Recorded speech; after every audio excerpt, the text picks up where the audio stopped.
দেখুন, এডিসি নির্বাচন স্বাভাবিক না? যে কোনো গণতান্ত্রিক রাষ্ট্রে, গণতান্ত্রিক রাজ্যে এটা নির্বাচন স্বাভাবিক, নির্বাচন হবেই।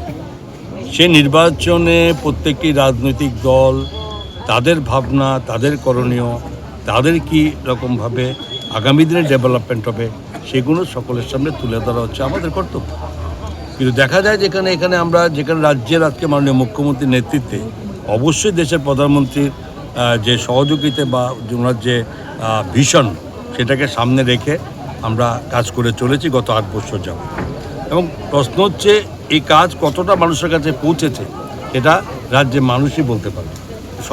একটা প্রশ্ন হচ্ছে এখানে যে দেখুন, জনজাতি অঞ্চল, এই রাজ্যের মানুষের জনজাতিরা খুব সরলমতি হয়, তারা এত ডিপ্লোম্যাটিক হয় না, তারা একদম স্বাভাবিকভাবে তারা অবস্থা তারা জানে।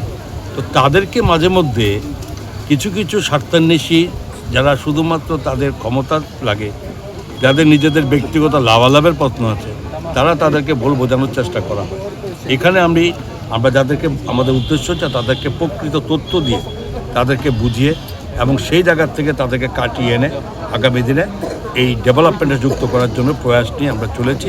আগামী এডিসি নির্বাচন পরিষ্কারভাবে আপনারা দেখেছেন, কিছুদিন আগেও কিন্তু সেভাবে আমরা জনজাতি অঞ্চলের মানুষের কাছে এইভাবে আমরা আসিনি।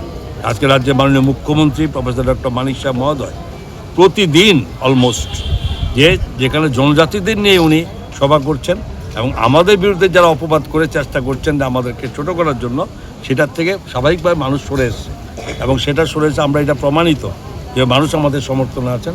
আমরা নিশ্চিত যে আগামী এডিসি নির্বাচনে আমরা এডিসিতে 28টি সিট আমরা পেতে চলেছি এবং শুধু এটা নয় যে কোনো রকম অশান্তি, কোনো রকমভাবে আইন শৃঙ্খলাকে ব্যাহত করার চেষ্টা করলে সরকার কড়া পদক্ষেপ নেবে, সেটা আমাদের মাননীয় মুখ্যমন্ত্রী প্রতিটি মিটিংয়ে এটা বলেছে।